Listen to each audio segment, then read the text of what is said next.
We can end that out!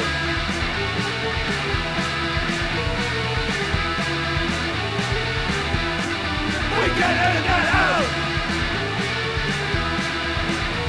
Hey! We can end that out!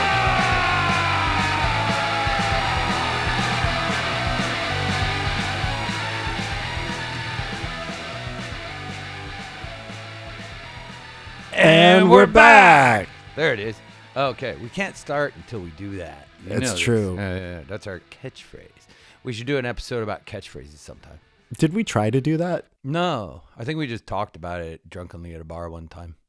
And then we were like, no, maybe we don't do that because maybe we end up making fun of our friends and stuff like that, you know. Yeah, that's true. Yeah, but maybe we just don't make fun of our friends when we do it. Also a possibility. I don't think we really make fun of our friends on this show too much. Show, concert, but It's a show. yeah. I guess I'm just thinking about the concerts we just saw recently. That's why I slipped into concert. We had a whole slew of concerts that Yeah. we did recently. It was like a triptych of back-to-back big stadium concerts. Big, expensive stadium concerts. Which we don't normally do. I think I go to a stadium concert like once a year, you know, if that. And they were a really good time, surprisingly. I'm not always so super into these big box shows, but all three of them were around like 7 to 10,000 attendee radius, Yeah. I think. I thought you were going to talk about how much it cost, and I thought it was going to 70 to 10,000. I'm like, whoa, what concert did you go to, bro? I mean, it might as well. Box seats at the Stones? It might as well have been that. My wallet was very light after the end of these. I the think string of shows. The Nine Inch Nails ones, you could have easily spent a lot of money to get right up in the box, but I just spent like $60 to have my head brushing on the ceiling of the stadium, which was fine, you know. But why don't we get to that when we actually talk about that? But the first one we went to was Iggy Pop. Yeah, always a killer show, no matter what context or where you see him. He's always just consummate performer. Dude just nails it every single time, and the Berlin show is great. Yeah. Super good set list, you know, spanning Stooges and his solo stuff, which is also even the later solo stuff. There's a lot of really good songs there. It was just overall like really good, I think. Yeah, it was an exceptional set list, you know. I got a funny anecdote about seeing Iggy Pop live. I saw him in Seattle in 1990 or 91 on the American Caesar tour. And in the middle of the concert, somebody spit on him on stage. And he jumped in the crowd and beat the shit out of him. And I was in the back kind of thinking to myself, like, well, you did start that. You only have yourself to blame, bro. What are you gonna do? The guy helped invent punk rock. You're gonna try to spit on him. What do you expect's gonna happen to him? Yeah. And I understand he's up there in years. I mean, even in 1990, he was probably pretty ancient, but it's like, it's your fault, you know? So you can own it or you can get pissed off about it, you know? Yeah. But yeah, for my money, one of the, if not the greatest frontman in music history, you know? I grew up on the Stones. I'm a huge Stones fan. And for me, Mick Jagger is the quintessential frontman. I know a lot of people don't like him, and a lot of people will say, oh, yeah, Mick Jagger, he just dances around on stage. But man, he's just like one of those, to me, super charismatic people on stage. And Iggy Pop is just, I don't know. He's got the run for the money on that one too, you know? Yeah, so the show is at Zitadel Spandau, which is kind of like an old city fortress that's in Spandau, which is like in the northwest sector of Berlin, and takes about 45 minutes an hour to train it out there from where we live. And it's pretty cool. You walk in and after you get through security, after security takes your belts, which they did at Sex Pistols. Yeah, Sex Pistols, they wanted my belt, but not at Iggy Pop or Nine Inch Nails. Yeah, that's lame. After you get in through security, then you kind of cross the drawbridge into this fortress landing, and you go inside, and it's just this beautiful kind of courtyard at the base of these super nice ornate castle building, and then you just get drunk and watch bands. Yeah, and afterwards you can go sit in that ancient bar off to the side, and the drinks in the bar surprisingly are reasonably priced. Yeah, once you're out of the concert, when you're in the concert, they're definitely not reasonably priced. No. But what are they, like €6 for a cup of beer? Something like that. Yeah. But that was absolutely amazing. Great weather, so we're just outside in good weather, listening to great music, having a fucking blast. What was your favorite part of the Iggy show? Oh, I'm just such a Stooges fan that, when he plays Stooges, it just makes the hair on the back of my neck just stand up, and it's the best thing in the world to me, it really is, So seeing the man do the best song, some of the best songs ever written, it's just that's it. How about you? My favorite part was actually watching him, just throw himself all over stage and do his stuff, and then actually seeing him feel his age a little bit and sit down and kind of regroup himself. I think this is just, Iggy Pop's always this larger than life thing to me. So when I saw that, it wasn't I always know that he's a human being and everything, but sometimes you kind of forget people like this are human beings. And he sat and did a little kind of slower jam, and then got back up and then was just all over it again. So it's kind of a weird detail, but yeah, I think that was Sick of You. Yeah, he did Sick of You. Yeah, he kind of sat down for the slow part, and then it picks up in the middle, and he just goes right back into it, and then there's the slow part again at the end, and he sits back down for it. It's oh man, you can turn it on and off that quick too. Yeah, totally. Fuck yeah. Yeah, and also my second favorite thing was he was wearing a shirt for about 2 seconds as he was walking on stage, and then as soon as he pretty much hit the stage, shirt just came right off, and I was immediately. Yeah, every time I see him, same thing. It's his calling card to be shirtless, but it's always awesome to see it happen. When he runs on the stage with a shirt and just immediately gets rid of it, you're yeah, that's how it begins, So yeah, Iggy Pop was a super fun show. And then a week and a half later, we went to Uber Arena, which is the lamest name for a venue on the planet. It used to be Mercedes-Benz Arena, which is also a lame name for a arena, but it's a big indoor arena. It's where the hockey team here plays games, and hockey team is Ice Baron, right? Yeah, the Ice Bears, polar bears. Polar bears. Yeah. That's it. Why would a panda be an ice bear? Yeah, I think they live in the jungle. I think pandas wouldn't do too well in the Arctic. No, I don't think so. But yeah, that arena seats up to about 10,000 people, I think.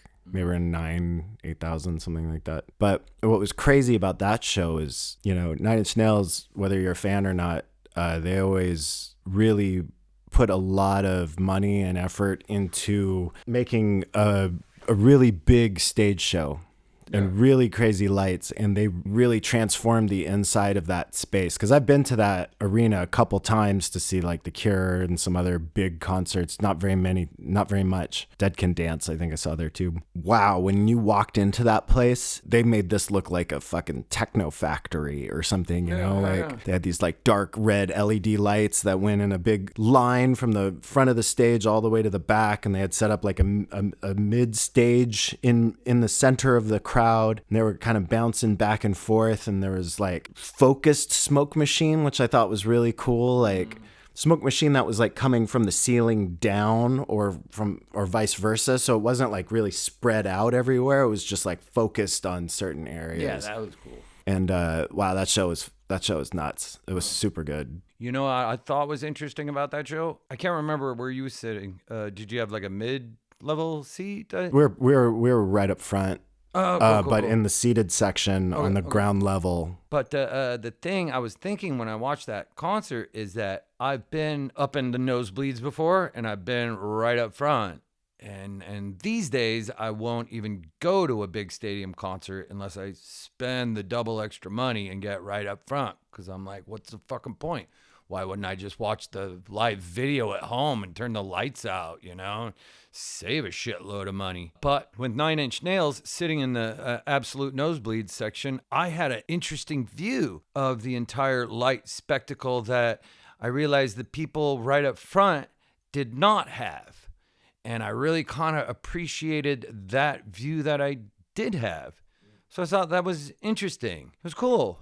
Just how much they put into that. I felt like they really did think about everything so that everyone, no matter where you were sitting, could appreciate some aspect of it. Yeah, absolutely. You know, a lot of times when I drag Karina to these big shows, we're on the floor and she's got like 5-7 foot tall people flanking her on every side, and she can't see anything. And so when we got to these seats, she was like, holy shit, I can see all of the stages. Like we were kind of where we were sitting, you could see almost, we were a little closer to the main stage, but you could see that mid stage super well from where we were. So it was like everything in this room we can see. And it was just so cool to see something on that scale where you've got musicians moving back and forth between different stages and owning the entire space. And also for the people who are like stuck in the back, or people like on the floor that can't really see the main stage so good from where they are, they have this like super well put together stage that they can get like a super close view from. Yeah.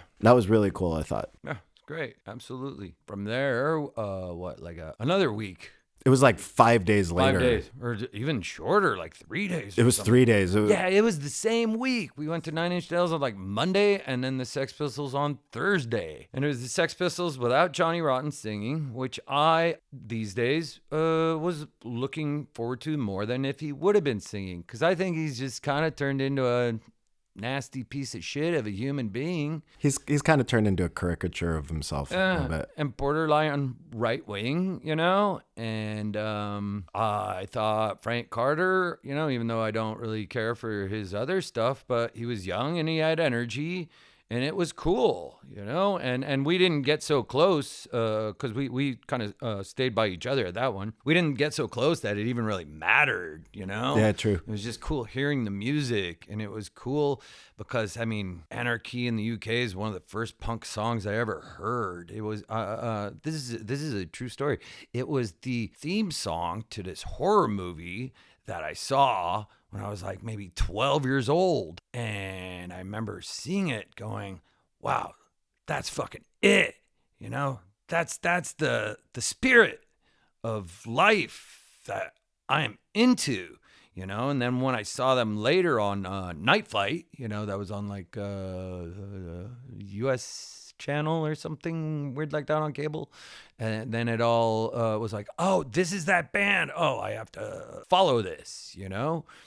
So for me to be able to sing Anarchy in the UK at the top of my lungs without having Julie yell at me was just an absolute great joyful moment, you know. I mean, I know it's kind of strange to say joyful in there, but hey, call it like I see it. Fuck it. When you've been following sort of like the mystery of a band like that for so long, I still really enjoy the Sex Pistols. Like I was always kind of a big fan when I was younger, and they were one of the first punk bands I really was like exposed to. But I can listen to that music now and still quite enjoy it. And to hear it on like a huge sound system and see like pretty much all the core original members except for Lydon on vocals was pretty cool.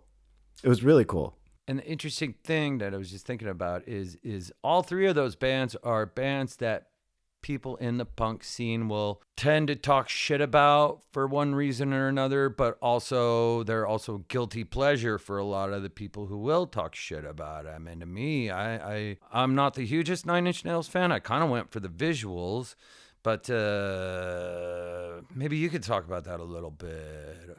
Nine Inch Nails and industrial music in general was kind of my gateway into punk. So for me, Nine Inch Nails is a super influential band. I know a lot of people like to clown on them. I know not all of their music is great, fully well aware. But I also have to say, me finding Pretty Hate Machine and Broken on cassette when I was a child It was one of in them the record store moments because you'd never heard anything like that before. It completely changed my whole trajectory as like a young person. And so I have a lot of emotional weight kind of built into that music. When all you know is the Muppet movie soundtrack, and then you hear Nine Inch Nails, it's a breaking moment, It's an eye-opener. Prior to hearing that stuff, all I knew about heavy music was, a little bit of Metallica, mostly like butt rock bands like, Poison and Motley Crue and Guns N' Roses and stuff. That's like what your sisters.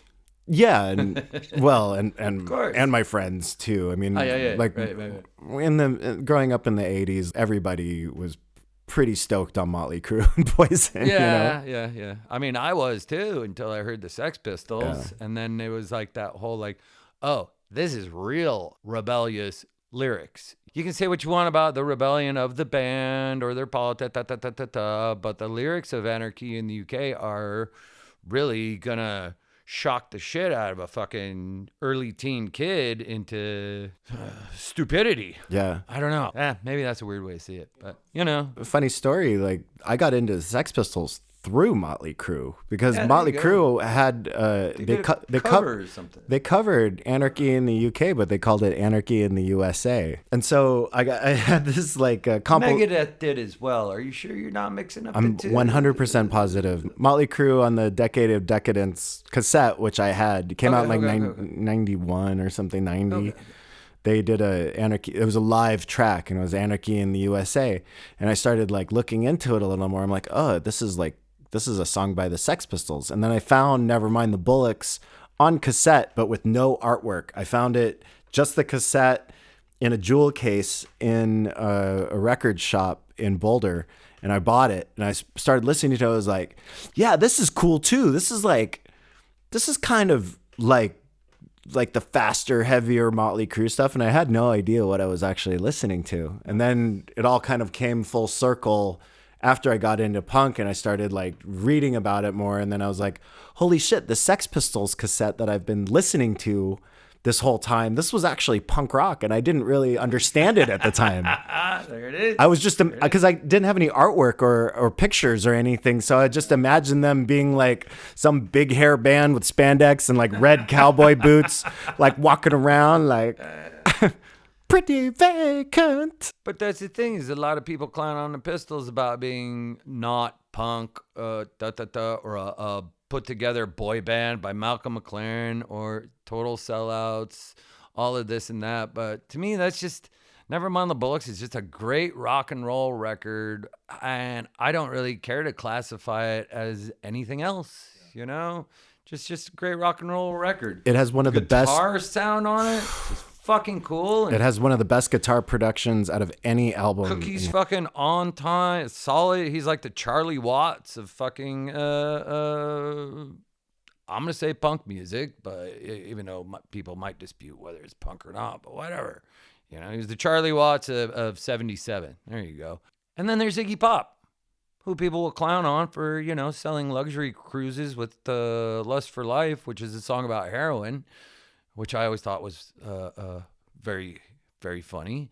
People who clown on the other bands, I kind of get where they're coming from, but when people talk shit about Iggy Pop, it's kind of like, just like, oh, shut up, He's the godfather. It's like, oh, what does your opinion even matter at that point, I mean, clowning on any majorly, hugely successful, internationally renowned band is sort of kind of lame, I think, because... Yeah, especially these bands who started it all. Iggy Pop started it all. Nine Inch Nails started it all. Sex Pistols started it all. And it's like, okay, well, whatever you want to say about them, they were the fucking, was that zeitgeist? Would that be the German word? Progenitors? I don't know. Progenitors? Yeah, they were the flashpoint. Yeah. In time of that particular kind of music that all grew out of them. Now, granted, there was a lot of stuff that preceded all of these bands that, you know, is certainly notable and important too. But these are the bands that really lit that shit on fire and put it on the map, in my opinion, you know? Like, but think about this too. There wouldn't be any Nine Inch Nails without Sex Pistols. There wouldn't be any Iggy Pop without the Sex Pistols. You know, there probably would have been, like, you know, different things that would come up. I would say there wouldn't. I would say it, there wouldn't be the Sex Pistols without Iggy Pop, because the Sex Pistols famously did No Fun. Yeah. You know, and like. Yeah. That, I think that's a deeper conversation. Because you know, Iggy and the Stooges, I think, is sort of like the most important proto-punk band to me. You know, like Black Sabbath to metal is what Iggy Pop is, and the Stooges was to punk, and just all the garage rock that came out after them. You know, because of course there was lots of other bands playing a similar style to them and a similar style before them, but they kind of made that change of like, aha, this is how far you can push the envelope. This is something else. This isn't just like self-indulgent rock and roll. This is actually tapping into something that's a little sinister almost, you know, or subversive. Yeah. I mean, Iggy was pushing the envelope about what was acceptable, you know? And I think a lot of what he did also was just his stage showmanship of like rubbing peanut butter all over himself and rolling around in broken glass and walking out into the crowd, you know, and walking on top of the crowd and shit like that, you know. He's like the first guy doing all this shit, you know. But here's the thing that I'm thinking of with all of this relating to each other is I think these are three very successful bands that people will throw shade at, but I think a lot of it is just because they are successful. Sure. And I think there's a lot of people who like to talk shit about anything that has become successful. You know, they will find something to pick it apart to make themselves feel bigger, you know? I mean, oftentimes the people who are, you know, really ragging on other bands are doing it out of a maybe sense of insecurity about their own creativity. You know? Can be. I just think it's kind of boring to walk around talking shit about other people's bands all day, you know? And I think there's definitely like a gatekeeping thing that happens in underground music where people, once you get really deep into the underground and once you start collecting a bunch of really obscure records and getting like completely entrenched in, you know, oh, I'm in the real shit now. There's sort of like an impulse to reject any of the big mainstream stuff that may have been part of your journey into getting in there. Yeah, exactly. You know? Exactly. Like, oh, no, I'm cool now because I listen to stuff that is more underground than that. Yeah. You know what I mean? Yeah. And that kind of relates to the concert we just saw on Saturday. Yeah, so I helped organize a show for our friends in The Nervous from Denver, who are a raging 80s, you know, Danger House record style punk band from Denver. They kind of like had an Avengers sort of vibe to them, I thought. Yeah, like they're like a Avengers meets Sin 34 or something. Yeah, they're like old school California hardcore and this sort of a little melodic, a little proto stuff in there. They're really they got some early English 70s sound to them too. You Yeah. know, like some of the power prop would fit well into their music, you know. Yeah. So helped organize a show, a DIY space here in the Bethanian Dam area of Berlin. Yeah. And it was great. And it was such a huge contrast to the show, these big shows that we've been going to see, where it was like, okay, wow, this show has like 100 people in it and it's packed. You know, the more down to earth version of concerts that we're more accustomed to going to see on a regular basis. Which is the interesting bookend to this conversation is comparing and contrasting, you know, these the smaller concerts that we usually prefer to go to and go to more because they're a lot cheaper and closer to home. And half the time we're friends with the bands that are playing too, you know. And man, but I just had a really good time at all three of those stadium shows. And to tell you the truth, the Nervous show, I had a really good time as well, but it was a different good time. Like, I wouldn't say I had a better time at one or a better time at the other. It was just a very different good time. It wasn't shouting anarchy in the UK at the top of my lungs good time, but it was the being right up there because at the place where the concert was, there's no room for the singer on the riser. So she was just doing crowd work the whole time. And it's that like intimate vibe to it, you know? And it was cool as fuck. And I didn't know any of their songs, you know? And it didn't matter, you know? It was just like, it's almost like she's singing just for you. Yeah, exactly. You know? Which is super cool. It's that down to earth punk thing where everyone's on the same level. You're not looking up at like a big rock star on stage. You're eye to eye with the person that's yelling in your face. Yeah, exactly. Know, which is like a completely different experience. And of course, you know, like the Sex Pistols and Iggy to some extent probably had similar origins. Same with Nine Inch Nails, probably playing tiny clubs. Like, I don't think any of those bands started out playing stadiums. No, but I mean, I think Pistols and Iggy Pop especially probably jumped to the stadium level pretty fast. Or I guess the Sex Pistols never really got to. They never really got to stadium level. No, I think until they reunited. Right. I think the concert in Texas and the concert they played in San Francisco were probably their biggest attended concerts. You know, I don't think they were. And maybe the one on the boat had a decent amount of people, but not stadium, you know. They didn't play that many concerts in general before they dissolved. Exactly. So why not let these three guys, you know, minus the singer that never got to play these stadiums, go out and have a great fucking time, you know?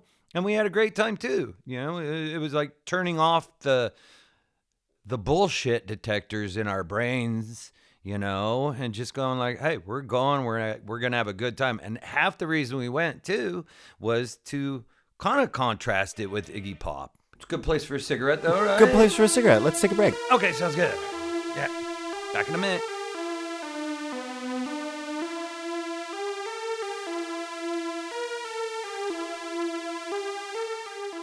Happy birthday to you. That's what that clap, man. Oh, and the door buzzer was Karina. She came over for your midnight birthday. It's true. Yeah, we're actually recording this on Rob's 32nd birthday. That's right. 32. Big 32 this year. 32. Super cool. Halfway to 64. Closer to 64 than I'd like to admit. I just felt like doing math. Oh, and there's that Beatles song, When I'm 64. That works. So, before the break, we were talking about being really nervous at the Nervous. You were saying before that it was interesting being there. Of course, the crowds were different between the three concerts, but you were saying that there was quite a few record collectors at that concert, and that kind of segues into this podcast's main theme is collectors. So, who were these collectors at the concert? While we were waiting for doors to open and stuff, you know, I found myself outside with friend Johnny, who's the guitarist of the Nervous, and Tom, who's the guitarist of the Snags. And I ended up getting snagged into playing replacement bass for their show. How many concerts have you played with them now? 2. Oh, okay. So you're like in the band now. I'm not in the band. You're kind of in the band. That's all right. And our friend Dario, who runs the 5 years later, I'm still not in the band. Like, okay, keep telling yourself that. Our friend Dario, who runs Goodwill Records, and he also did the punk rock quiz. He's had me on his podcast situation as well, Radio Bandito. Radio Bandito, is it? Okay, we should do a plug for him. He's a super cool guy. Yeah. But it was funny because I was like, whoa, this is like the circle of record collector nerds. And they were going deep talking about, you know, what they're finding, what they're just talking about the general lifestyle of like collecting records. Now, that's just a really typical thing to say about collectors is record collector nerds.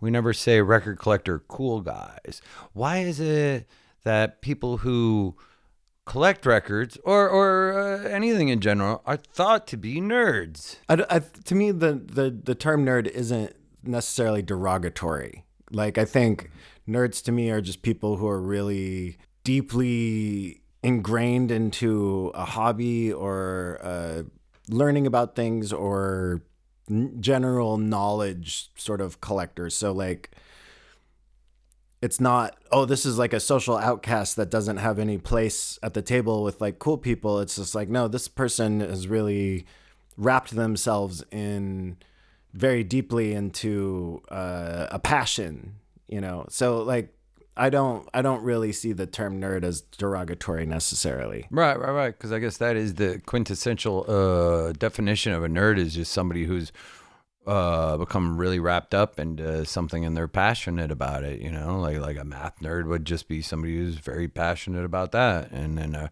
record collector nerd, somebody who's very passionate about that. So shows more passion than just pocket protector. So why do people collect records is I think the thing that I want to kind of like explore, and what makes a record collector versus somebody who just buys records. With punk people, particularly old punk records are not easy to find.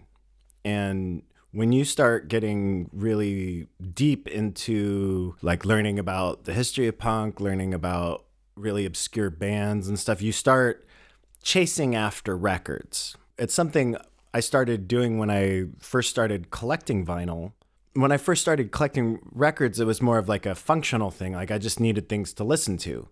Yeah. And I would go to local punk shows in Denver, and, you know, bands like Up Yours and stuff were putting out their first 7-inches and on their first DIY labels. And so it was like, oh, cool. I just got like the Up Yours 7-inch, and this was like $2 or $3 or however much it was back then, you know. But it was a functional thing. Like you were really just needing music to play because we didn't have streaming or iTunes or any of that shit back then. So it was more of a functional thing. But as you get deeper into it, you start really seeking out the more obscure stuff that maybe you only heard a song or two on a compilation, and you're like, oh, well, this band has like a very rare LP that somebody put out in like 1984 and it's impossible to find. And so there's sort of this drive and this fever you get to start accumulating as much of this as you can. I think everybody's motivations for that kind of thing can be different. Some people are in it for the prize, you know, like, oh, I got the deer in the middle of the forest. I cut its antlers off and I'm going to put it on the wall, you know, like there's sort of like the hunt and the catch thing. Mm-hmm. There's some people that are just pure archivists about it. Like they're trying to make a library of punk in their house. Yeah. And so they'll try to collect as much of it as possible. And then other people are more functional about it. So I think there's different drives to it. Yeah, I mean, a lot of the collectors I know aren't collecting them as like a showboat kind of thing. They're more collecting them like for that feeling they get from having them. And they don't really care that everybody knows that they have all the cool records. I mean, of course, there's some people like that. But I think the like serious record collectors, it's really for them, and they don't care that anybody ever comes over and sees their massive collection of records. They buy it for them.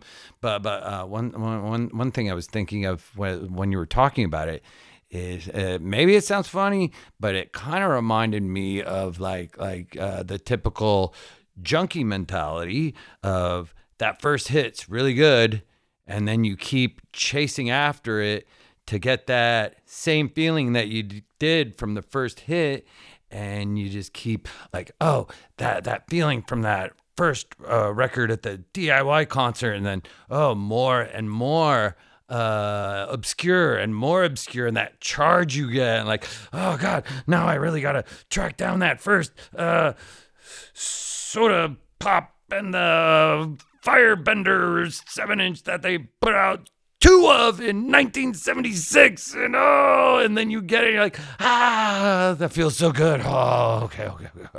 Oh, but now how do I get that? Like, okay, I gotta start going through the things and find out what's even more rare and more rare, I made this joke to Johnny because he was like, yeah, like there's just something about when you're going and you find this gem that you've been looking for, and it's just all of a sudden, it's in your hands, and then you just feel this like adrenaline rush, and then like finally, like I have it. And then I made this joke, and I was like, and then the darkness settles in, right? And then the void inside of you just opens up, and you're just floating in a cosmic perilous vortex that never ends. Well, yeah, you get the come down from the adrenaline, and that's like a hangover almost, and so maybe you need a little hair of the dog, like okay, I'm just gonna go to the record store and get some, get a little 7,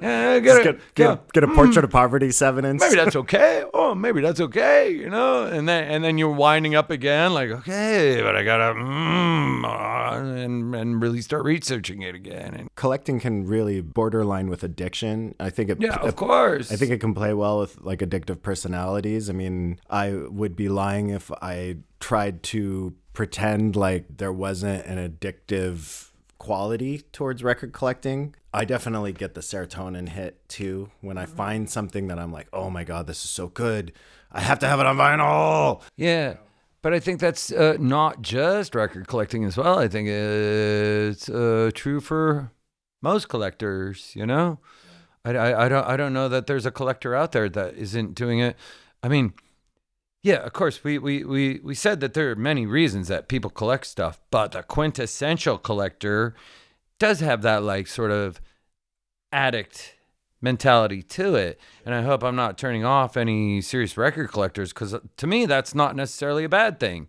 If you're getting your fucking rush out of life by buying, this fucking special thing, then that's way better than spending it on, crack. Sure. Huh. I think it's more better for humanity at large. I don't know how much humanity is improved by smoking crack. So one thing I always think about when it comes to collecting, and I don't know if I did this necessarily intentionally myself, but there's this dystopian trope in like dystopian fiction where in, the totalitarian evil government society, they start doing things like banning music and making art and books illegal, and they start burning things, to kind of like erase Fahrenheit 451. Exactly. And so he's got the fireman has his books stashed in the exactly secret compartment in his apartment. Yeah. Exactly. So I wonder, is there like a motivation there some ways? Are we like creating these libraries also as like an attempt to preserve a history? Yes, are we keeping the light on in the lighthouse, or are we trying to make sure that nobody finds the lighthouse so we can get all the records in there? Realize you have to think about this and come back at me at it, is that most of the time when you're buying a collectible record, you're buying it out of somebody else's collection. True. You're just transplanting it from one archive to another. So it is that mentality of, I don't think it's the archiving process that people enjoy. I think it's being the archivist. You know what I mean? Yeah. It's like you're not collecting the records for the sake of posterity, although that does work. But I think it is that rush that you get, and then being able to look at all the records. Because like I said, you don't give a fuck if anybody else sees them. But man, you can sit back and look at them and go, fuck, man. Oh, it's kind of like me and Julie's refrigerator magnets. We collect refrigerator magnets when we travel, and we got like over 100 by now on our hot water heater. And I could give a fuck if anybody ever sees them. But sometimes, when I'm using the toilet, I like to look up and go, man, look at that. That's cool as fuck. I've been somewhere. I'm definitely on board with the refrigerator magnet. It's scene. best, but it is a similar thing because when we go to a new city, we only get it when we go to a new city. We don't buy a new one when we go to the same city again. Only new cities. Otherwise, we'd be just, overloaded with them. We'd have 100 Dresden. Yeah, exactly. Or Magnets. Leipzig or Prague or all these places, But it is when that charge of when we go to a new city is like, oh, just new magnets. And we're like going to all the wacky tourist shops and going like, okay, that's cool. I'm not that. No. What's the good one? I haven't seen the good one yet. And sometimes that one's pretty cool. Yeah, but don't buy yet because we might. And to us, there's always the ultimate magnet that when we see, it's like, yeah, that's it. That describes our trip, or our experience here or our view of the place, and it's like, oh, that's the one.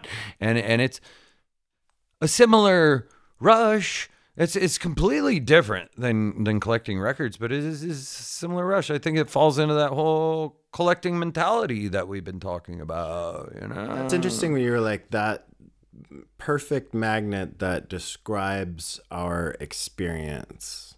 That was really interesting because I think with records and with books, like any kind of artistic printed matter book, art books. But I think they do that for a monetary reason for the most part, really. When people collect art these days, art collectors, they're doing it as an investment, So I think But records are definitely an investment. Yeah, of course too.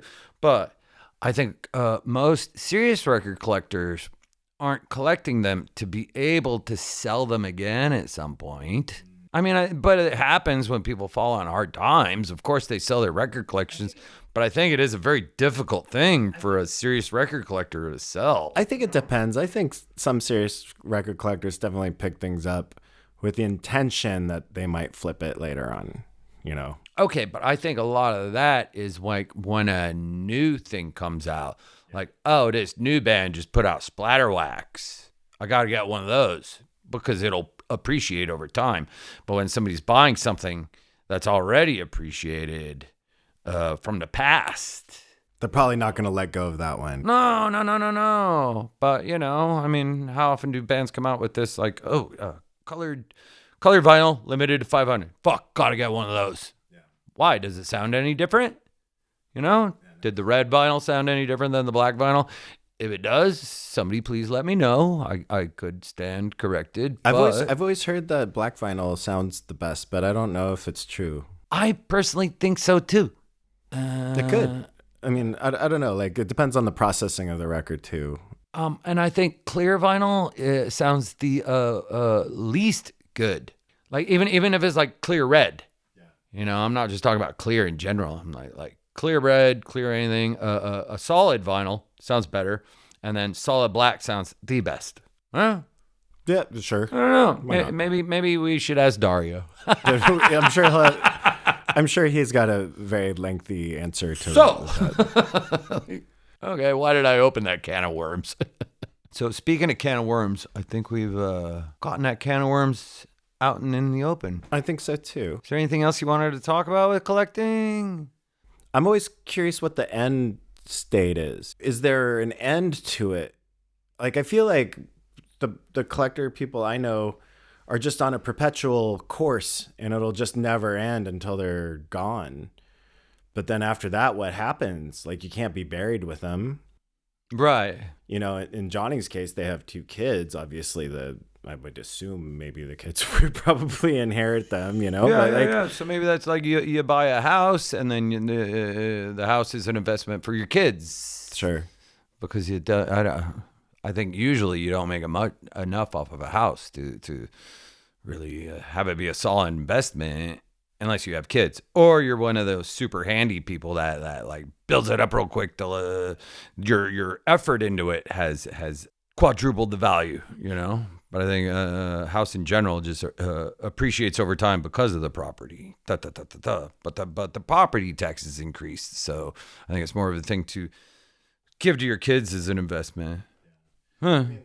one of the origins of like a wedding ring or the gifting of valuable jewelry back in the day was because if the patriarch of the family dies or whatever, that his partner would have something to sell and to like be able to survive on. Yeah, that's like actually like a lot where Okay, I didn't know where that. gifting like expensive jewelry kind of is rooted in. It was like a security thing. That's super interesting. So like with records, I mean, like if your partner passes and he's got like a massive, record collection and not very many friends, that could be like something that could be like an endpoint. I don't know. Not to end on a dark note, but I think there is just many reasons that people do collect, as an investment, to pass them along to a future generation for that kick they get out of looking at them. And of course, there are some people who do buy them to show off when other people come over, like, oh, look at this cool thing I got. Am I cool yet? I would say like my philosophy towards collecting shifted when I moved here because I had to put all my, both of us have all of our records in storage in Seattle still. Yeah. And when I moved here, I mean, I've definitely amassed a fair amount of records in the 10 years that I've lived here, but I've also, I don't shop for records the same way I used to. I'm not like on a mission to get like the most rare original pressings of things that I used to, be so passionate about. I don't really care about finding ultra rare things. Right, you I find care something about- you like. I care about finding functional copies Right. of something that I want to Am I listen going to to. listen to this? Yeah. Right. Sometimes I think back and I'm like, holy shit, like I was so fucking crazy about some of the stuff that I had collected in Seattle, and I've lived away from it for so long that I don't know if I have the same attachment to it. I mean, we're still paying for a storage unit to protect it also. Obviously, we are invested in it, but like, it's weird. See, I kind of went the other way because I didn't have my record collection. I kind of stopped collecting records. I mean, I'd go out to the cheapo record stores and buy some like classic rock that was like, $5, $6 to $10 for a record and go, yeah, cool, I'll listen to that. Oh, cool, I'll listen to that. But spending over 20 on a record or even 15, to me is like, yeah, why? Maybe I don't even listen to it. And since I don't have a shit ton of records anymore, I just buy the ones I'm going to listen to. Yeah. So I really don't have that many. And then sometimes people will give me records. Like I was tattooing a guy that ran a record label, and he gave me a ton of records off of his record label. And that happens occasionally as well. And so I got a stack of some, and It'll grow.